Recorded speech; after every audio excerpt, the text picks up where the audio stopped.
Hey everyone, my name is Samantha and this is Shannon.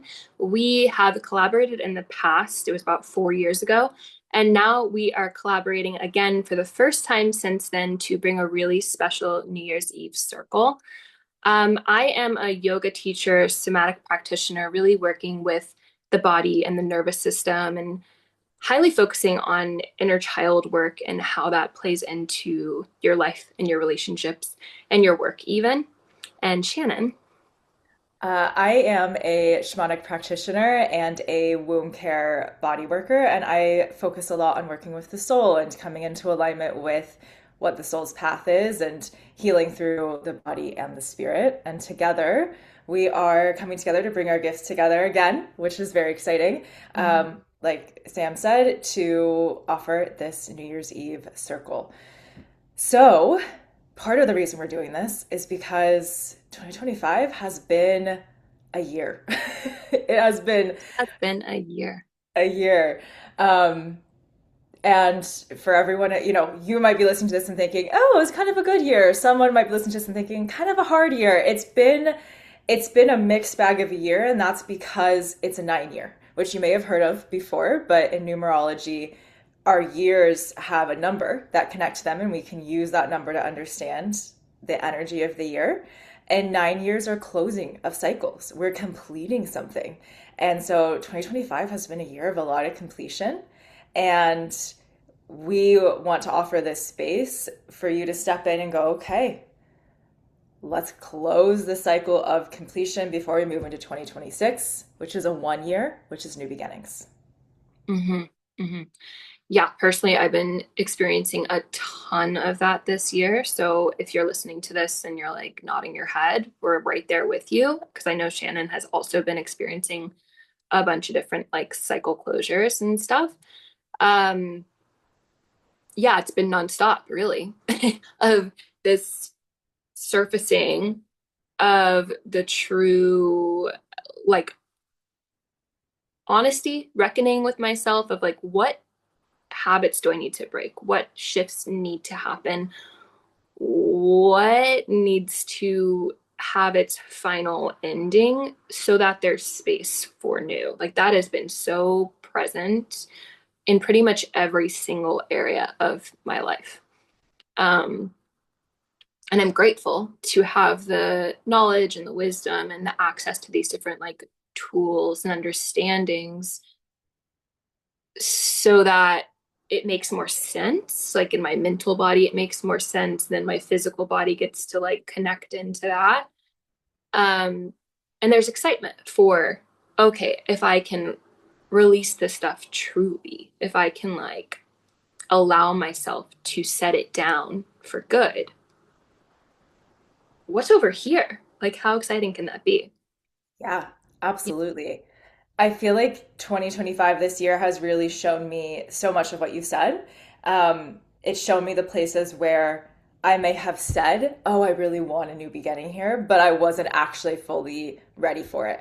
And I needed it was because there was a cycle of some kind, a habit, a pattern, um, a way of showing up in the world that wasn't actually complete, and I was still playing out in some way, shape, or form, and it had to be finished playing out in order for the actual new beginning that like I may have been saying, "Oh, I want this to happen," but it's not happening.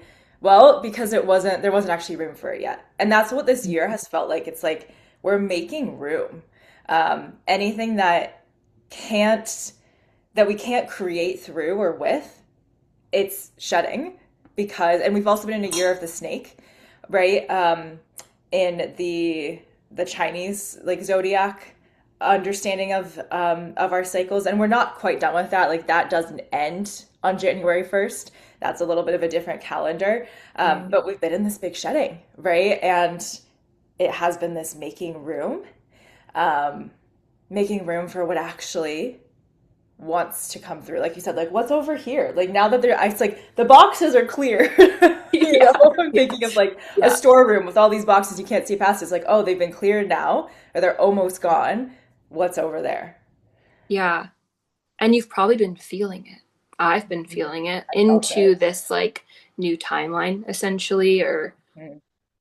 The expansive parts of self that can feel scary, can feel like, am I ready for that? Am I prepared for that? Do I have all of the tools or whatever in order to be successful in that? But there's this like, oh, I'm going there. I'm feeling called to that space. And the work is in learning how to trust that so that we move towards that space.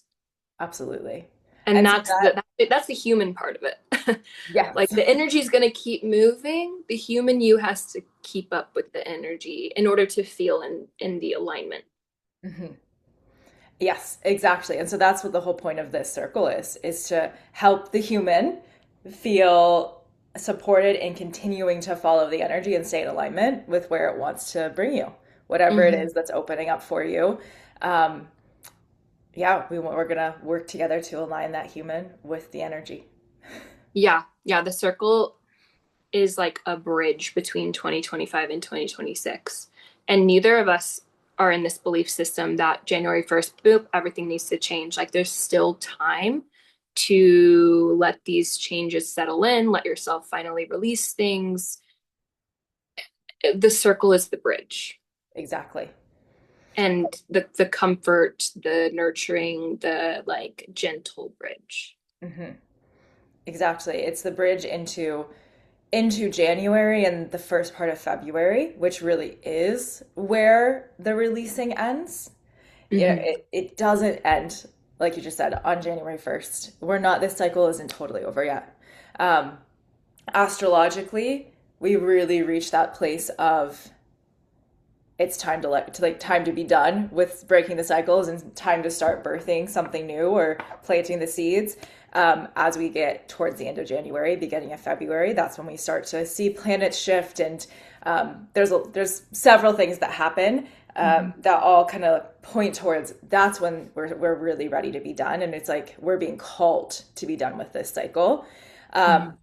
And the thing is, we're talking about like the human and the energy, right? Um, when our human isn't supported, all of our like our physical life isn't supported in being with the energy that's happening, that's where like we can feel that energy of like out of alignment. Hmm. And we don't want to, we are coming up to this really big shift. And it has the potential to be a big shift for all of us in whatever way that looks like for each of us individually. But it is this really Hmm. big energy. We haven't seen energy like this before in our lifetimes, what we're coming into in 2026. And so it's like, how can we be most prepared so that we're with it? Because the energy is going to bring you anyway. But if we're actually like prepared for it, we can be with it and be co creating as opposed to feeling like we're being dragged along Yeah, down a timeline that we're not ready for because we haven't prepared for it. yeah, So this is totally. preparation, and like you said, it's a gentle bridge to support the last few weeks really afterwards of that preparation before we're full speed ahead into whatever this new energy is bringing, new timeline brings. Yeah, for sure. And we will be going deeper into these topics, the Chinese zodiac, the astrology, the numerology. We'll be going deeper into these things in our circle, in ways that it may be specifically communicating or being experienced in your own personal life, and how to work with that, how to Yes. navigate that in a healthy, balanced way Mhm. through the tools you use, through the tools I use. Um, yeah, so in our circle, we'll be diving deeper into those topics. And anything else you want to share about that? No, I think that's a good place right now. Like you said, we'll go deeper into it. We'll go deeper into specifics in that container where it's a little more helpful to go like, okay, here's all the specifics. So right now, just know Mhm. um, we're doing this partially because they are a big part of our intention is to really be the bridge for that space of transformation that we're heading into. Hmm. And there'll be more details below about what this circle, this time would be gather in our gathering together. There'll be a journey, there'll be meditation, there'll be different practices, and time to share, time to receive, to give. Um, yeah. And we hope that if this resonates, if this pings somewhere for you, that you'll come and join us. Yeah, and we're meeting on New Year's Eve on the 31st. And yeah, all the details are below, and it's free to sign up if you want to come join us. Yeah. Awesome. We'll see you guys there. See you there.